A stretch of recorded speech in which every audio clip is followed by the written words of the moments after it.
안녕하세요. 저는 올해 34살이 된 여자입니다. 저는 지금 딸이 있어요. 얼마 전 저는 엄청나게 큰 일을 당할 뻔한 적이 있어서 여기서 한번 이야기해 보려고 합니다. 저는 제 남편을 제가 24살 때 만났어요. 대학교 졸업을 하고 한창 취직 준비로 바쁘고 힘들 때 제 남편은 저에게 위로와 충고를 해주었던 아주 고마운 사람이죠. 그때 그 사람은 나이가 26살이었답니다.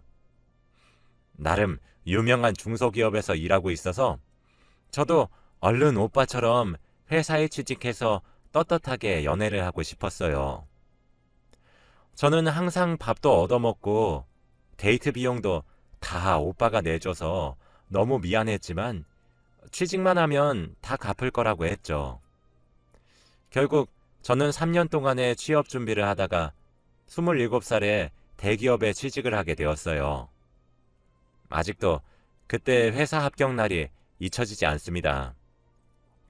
합격한 순간에 저는 3년 동안 고생한 기억들이 머릿속에서 주마등처럼 지나갔어요. 무엇보다 3년은 엄청 긴 시간인데 그동안 오빠는 실은 내색 하나 하지 않고 제 옆을 묵묵히 지켜줘서 어느 누구보다 고마웠어요. 그래서 결과를 오빠와 같이 확인을 했는데 저는 합격이라는 문구를 보자마자 오빠를 껴안고 같이 펑펑 울었답니다.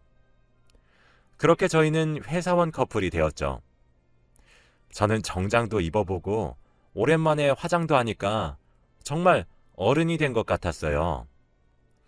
그렇게 떨리는 신입사원 시절을 보내고 있었죠. 저는 나름 회사 환경에 적응도 잘했고 선배들한테 예쁨도 많이 받는 신입사원이었어요. 저는 회사 생활이 너무 재밌고 제 일과 너무 적성에 잘 맞았죠. 그래서 시키지 않은 일들도 척척 해내면서 성과를 쌓아가고 있었어요. 제가 연차가 조금 생기면서 주위에서 같이 프로젝트를 진행하자는 제의가 많이 들어왔어요. 처음에 저는 저에게 같이 하자고 권유를 해주시는 것이 너무 감사해서 거절도 하지 못한 채 한 달에 두세 개씩 프로젝트를 진행했어요. 그런데 그렇게 하니까 정말 잘 시간이 없고 집에 가서도 일을 해야 하는 상황이 생겼죠. 그래도 시작한 프로젝트니까 중간에 빠지는 건 제 성격상 용납할 수 없었어요. 대신 해야 할 일이 너무 많아서 오빠를 볼 시간이 없었죠. 사실 제가 봐도 오빠한테 너무 무심하고 미안했어요. 솔직히 그때 저는 오빠보다는 일이 더 좋았어요. 오빠는 취직하고 나서 자기한테 무심해진 저한테 서운했는지 연지야, 요즘 너무 바쁜 거 아니야? 우리 못 본 지 벌써 3주가 다 되어가. 나 연지 보고 싶은데 연지는 나 안 보고 싶어? 오빠, 나도 너무 보고 싶은데 일이 너무 많아서 미안해. 다음 달에는 꼭 놀러 가자.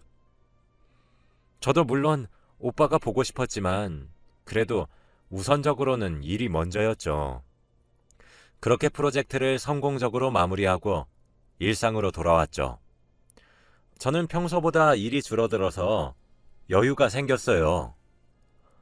오빠, 우리 이번 주 주말에 여수로 여행 갈까? 그래, 좋아. 저는 이때까지 오빠한테 못해줬던 것을 다 해주려고 숙소도 제 돈으로 잡고 모든 여행 비용을 다 냈답니다. 오빠는 그만 내라면서 자기가 사주고 싶다고 했지만 그래도 저는 그동안 무심해서 미안했다며 맛있는 음식들을 많이 사주었어요. 그렇게 저희는 밤에 숙소 근처를 같이 손을 잡고 걷는데 그때 오빠가 연지야, 우리 결혼할까? 라고 했죠.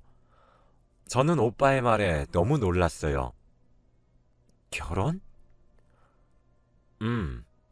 나는 연지랑 같이 평생 행복하게 살 수 있을 것 같아서. 연지는? 저는 사실 아직 결혼할 생각이 없었어요. 왜냐하면 회사에서 선배들을 보면 결혼한 사람들은 거의 회사원으로 취급을 안 해주거든요. 그래서 저는 그런 대우를 받기 싫었기 때문에 결혼을 하고 싶지 않았죠. 결혼하신 여자 선배들의 말을 들어보면, 연지 씨, 세상에 기혼을 반겨주는 회사는 잘 없어. 오래 일하고 싶으면 되도록 결혼은 하지 마. 만약에 결혼이 하고 싶으면 아기는 절대 낳지 말고, 휴직기 내고 돌아오면 동기들이 내 상사가 돼 있어. 라는 반응이 대부분이었거든요. 저는 제 일을 너무 사랑했기 때문에 그 말을 듣는 순간 겁이 났어요. 그래서 오빠가 결혼하자는 말에 선뜻 대답하지 못했죠. 물론 오빠가 싫은 건 아니었지만 오빠와 결혼을 하기 위해서 제 일을 포기하고 싶지는 않았어요. 오빠, 나 결혼하면 내 일은? 일 안 해도 돼. 연지는 오빠가 벌어다 주는 돈으로 쓰기만 하면 돼.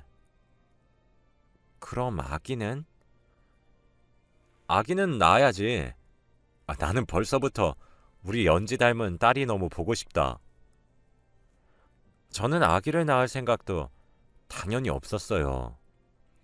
아이를 낳고 기르려면 육아휴직을 내야 하는데, 그러면 제 동기들이 저보다 먼저 승진을 할 것 같았거든요. 절대 그런 모습은 볼 수 없었죠. 오빠, 정말 미안한데 내 말 오해하지 말고 잘 들어. 나는 오빠를 너무 사랑해. 근데 내 일도 너무 사랑한단 말이야. 오빠랑 결혼 생각을 해본 적이 없어. 왜냐면 결혼한 여자를 반겨주는 회사는 없으니까. 그리고 만약 결혼을 한다고 해도 아기를 낳을 생각이 전혀 없어. 육아휴직을 내고 아이를 돌볼 동안 내 동기들은 나보다 상사가 되어 있는 꼴 난 절대 못 봐. 오빠, 결혼은 조금 더 생각해 볼게. 오빠는 제 말에 당황을 하는 것 같았죠. 저희는 아무 말도 나누지 않은 채 숙소로 돌아오고 자기 전까지 아무 말도 하지 않았습니다. 그런데 갑자기 오빠가, 연지야, 그럼 결혼이라도 하자. 대신 너 일에 절대 방해되게 안 할게. 전부 다 너한테 맞춰줄게. 신혼집도 너희 회사랑 가까운 곳에 잡고 너 일할 때 절대 안 건드릴게. 어때? 저도 오빠가 너무 좋았고 평생 같이 살고 싶었기 때문에 그날 저희는 연애 3년 반 만에 결혼을 하기로 약속했습니다. 저는 아직 저희 부서에서 신입사원이었기 때문에 결혼을 하는 게 너무 눈치가 보였어요. 너무 어린 나이에 결혼을 하는 거라고 할 것 같았거든요.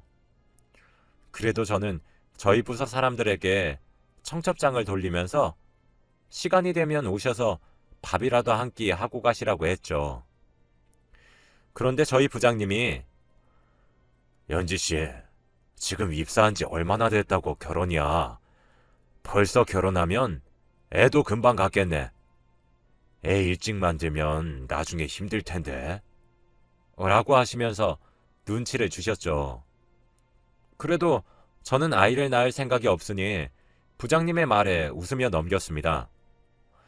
저는 결혼을 준비하면서도 업무에 지장이 가면 안 된다고 생각했고, 제가 결혼 준비로 일을 소홀히 하지 않는다는 것을 부서 사람들에게 보여주고 싶어서 일을 정말 열심히 했어요. 야근도 거의 매일 했죠. 결혼 준비는 주말에 했답니다. 그렇게 저는 오빠와 결혼식을 올렸고 신혼집에 입주했어요. 본가에서 회사까지는 차로 운전해서 가면 빨리 가도 40분은 걸리는데 신혼집에서는 20분도 걸리지 않았어요. 별로 큰 차이처럼 안 보이시겠지만 바쁜 현대인한테 출근 시간 20분 차이는 정말 컸죠. 그렇게 일도 열심히 하고 신혼생활도 열심히 즐겼죠. 집에 가면 남편이 항상 있다는 사실에 얼른 퇴근을 하고 싶었지만 어쩔 수 없이 야근을 거의 일상으로 달고 살았어요. 남들이 한 개의 업무를 끝낼 동안 저는 2개 반의 업무를 끝냈죠. 근데 빠르다고 대충 하는 것도 아니라 정말 꼼꼼히 했답니다.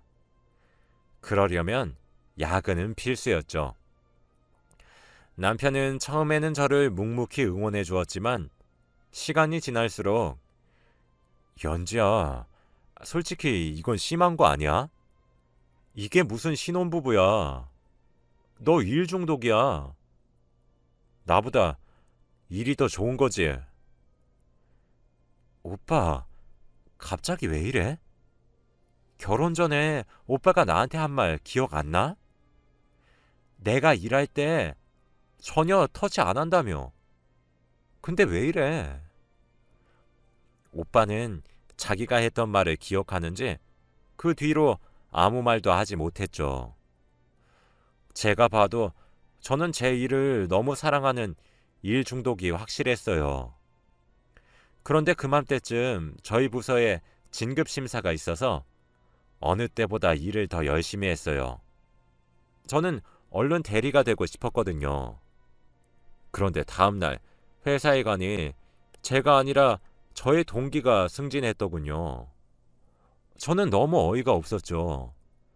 왜냐하면 제가 일을 할 동안 제 동기는 일도 잘 안 하고 딴짓도 많이 했거든요. 그리고 한 개의 업무도 제대로 안 해서 선배들한테 많이 혼났던 동기였죠. 그래서 저는 저희 부서의 친한 선배에게 물어봤죠. 선배, 솔직히 저는 이번에 제가 대리로 승진할 줄 알았어요. 누가 봐도 제가 더 열심히 하고 일을 잘하는데 왜 저보다 더 많이 놀고 일도 열심히 안 하는 제 동기가 된 거죠? 연지 씨, 그거 아직도 모르겠어? 연지 씨는 여자잖아. 쟤는 남자고. 그리고 연지 씨 결혼도 했는데 아기도 곧 생길 거고. 그러면 육아휴직 내서 자리도 비우고 대리 자리 비우면 타격 엄청 큰 거 알지? 그래서 어쩔 수 없이 제가 승진한 거야. 우리도 당연히 알지. 연지 씨가 얼마나 일 잘하고 열심히 하고 있는지. 근데 사회가 이래. 어쩔 수 없어. 다음 기회를 노려보자, 연지 씨. 저는 아기를 낳을 생각도 없는데 사회에서는 결혼한 저를 곧 아기를 낳을 거라고 이미 단정을 지었더라고요. 저는 정말 눈물만 났어요. 그래서 그날 점심시간에 화장실에서 펑펑 울었답니다. 만약 제가 결혼을 하지 않았다면 이번에 승진은 제가 할 수 있었을까요? 너무 억울하고 슬펐죠. 그날은 일도 손에 안 잡히고 술도 먹고 싶어서 퇴근하자마자 집 근처 술집에 갔어요. 그런데 거기서 저희 부서 사람들을 만났어요. 그런데 저희 부서의 여자 직원들만 쏙 빼놓고 남자 직원들만 모여서 술을 먹고 있더라고요.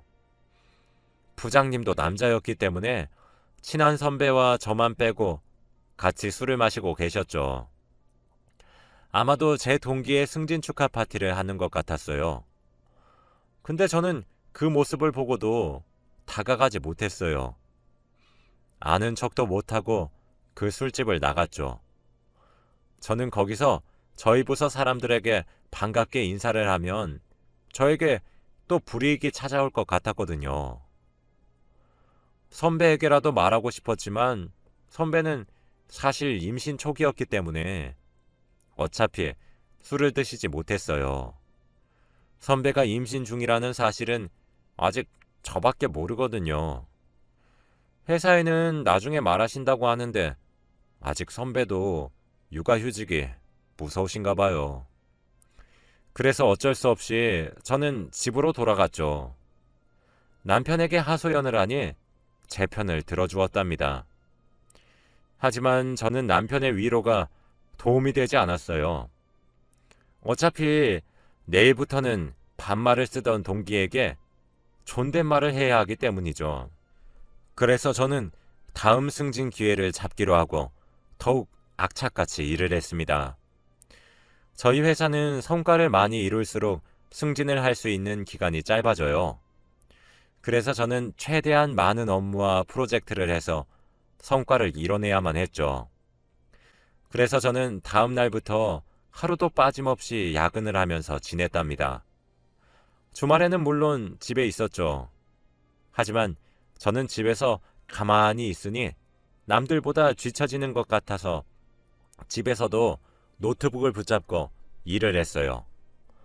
일을 하다가 목이 말라서 냉장고 문을 열었는데 문을 여는 순간 속이 쓰리면서 헛구역질을 했죠. 저는 제발 임신은 아니길 바라면서 테스트기를 했어요. 그런데 결과는 임신이었습니다. 병원에 가보니 아직 초기래요. 그런데 남편은 너무 좋아했어요. 연지야, 우리한테 드디어 아기가 생기는 거야? 라면서요. 저는 솔직히 말해서 아직 아이를 갖고 싶은 마음이 없었어요. 아직 저에게는 올라야 할 계단이 너무 많은데 아기를 낳으면 저는 계단을 포기해야 하거든요. 하지만 저는 일을 포기할 생각이 없었답니다. 오빠, 우리 아직 마음의 준비가 안 되지 않았나? 아직은 너무 일러. 그리고 우리 아기 계획에 없었잖아. 나 지금은 승진하는 게 먼저야. 미안해. 그래도 그렇지. 어떻게 그런 말을 쉽게 하니? 넌 피도 눈물도 없구나. 저는 어떻게 해야 할지 너무 막막했죠. 하지만 승진 욕심이 크기도 했으나 오빠와 저를 닮은 저희 아기도 너무 보고 싶었기 때문에 저는 아기를 낳기로 했습니다. 우선 회사에는 비밀로 하고 눈치껏 나중에 밝히기로 했죠. 그날 출근을 하고 점심시간에 밥을 먹으러 저희 부서 사람들끼리 구내식당에 갔는데 제가 식당에 들어서자마자 헛구역질을 해버린 겁니다. 다들 당황했지만 저는 요즘 속이 안 좋아서 그렇다고 대충 둘러댔죠. 그치만 임신을 하고 있던 선배는 연지씨, 임신했지? 라며 한 번에 바로 맞추셨습니다. 네, 당분간은 비밀로 해주세요. 부탁할게요, 선배. 그래, 사실 나 오늘 부서 사람들한테 말하려고. 점심을 먹고 돌아와서 업무를 하던 도중 갑자기 선배가 자리에서 일어나서 임신을 했다고 발표했습니다. 저는 원래 알고 있던 사실이지만 나머지 사람들은 몰랐기 때문에 축하해 주었죠. 그런데 부장님은 그럼 육아휴직 내겠네. 언제부터 낼 건가? 라며 휴직 날부터 물어봤죠. 그리고 선배보다 밑에 있는 사람들은 자기가 승진할 거라고 생각하는지 선배의 육아휴직을 좋아하는 것처럼 보였죠. 저는 그런 모습을 두 눈으로 직접 보고 있자니 더 아이를 낳고 싶지 않았습니다. 그렇게 선배는 며칠 뒤 휴직했고 얼마 지나지 않아 선배의 자리에 다른 분이 앉으셨죠. 다들 아무 일도 없다는 듯이 업무를 했답니다. 그렇게 선배는 저희 부서에서 쫓겨나신 거죠. 아마 돌아오시면 다른 부서로 가시게 될 것 같아요. 그런데 선배는 어느 정도 연차가 있으셔서 그나마 나은 것이었죠. 저 같은 신입사원은 그렇게 될 리가 없었어요. 저는 시간이 지날수록 배가 불러왔기 때문에 어쩔 수 없이 부장님께 말씀드리고 육아휴직을 냈답니다. 자리를 정리하는데 정말 눈물이 났어요. 제가 힘들게 입사했는데 아기 때문에 이렇게 되다니요. 그래도 저는 휴직기가 끝나면 아기를 베이비시터에게 맡길 생각이었기 때문에 금방 돌아오려고 했죠. 그렇게 짐을 싸고 아기한테만 집중했어요. 남편도 제가 먹고 싶은 건 몇 시간이 걸려도 가서 사와주고 매일 태교도 해주면서 정말 잘해주었죠. 그렇게 저는 출산을 하고 아기가 조금 자라면서까지 제가 키웠답니다. 그렇게 아기가 2살이 되면서 저도 회사에 복귀를 하기 위해 베이비시터를 고용했죠. 그렇게 저는 다시 회사로 돌아갔답니다. 다행히 저는 다른 부서에 대리로 들어갈 수 있었어요. 바뀐 업무가 처음에는 적응이 안 되었지만 제 동기들이 저보다 더 높은 직급에 있는 모습을 보고 오기가 생겨서 더 열심히 했죠. 초심을 되찾기 위해 정말 하루도 빠짐없이 야근을 했어요. 베이비시터분도 원래 근무 시간보다 더 오래 일을 했죠. 처음에는 남편과 둘이 있는 게 어색하지 않을까 싶었지만 그래도 다행히도 둘이 또래여서 말도 잘 통하는 것 같더라고요.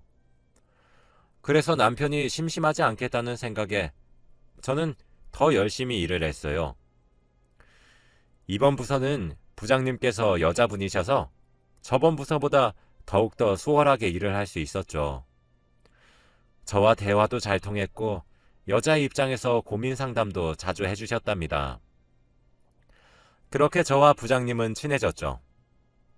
저는 야근도 줄어들었고 성과도 좋게 봐주셔서 승진도 잘 됐죠.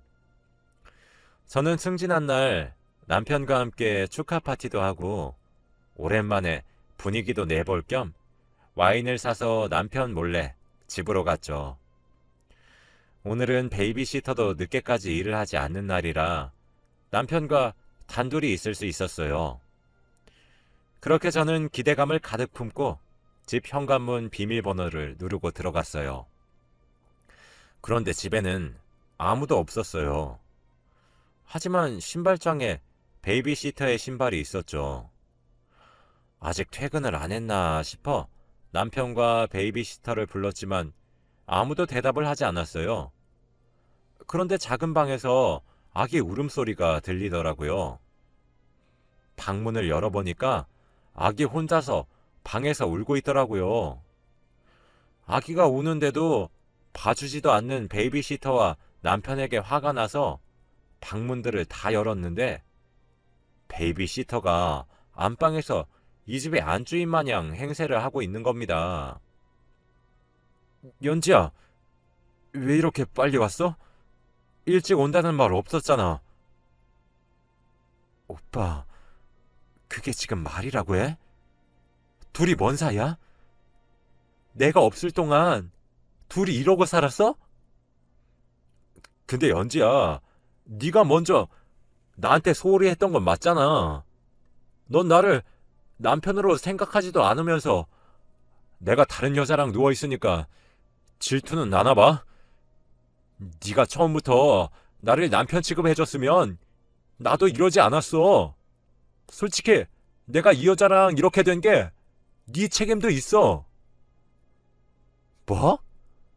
그럼 네가 바람을 핀 게 내 잘못이라고? 말 똑바로 해.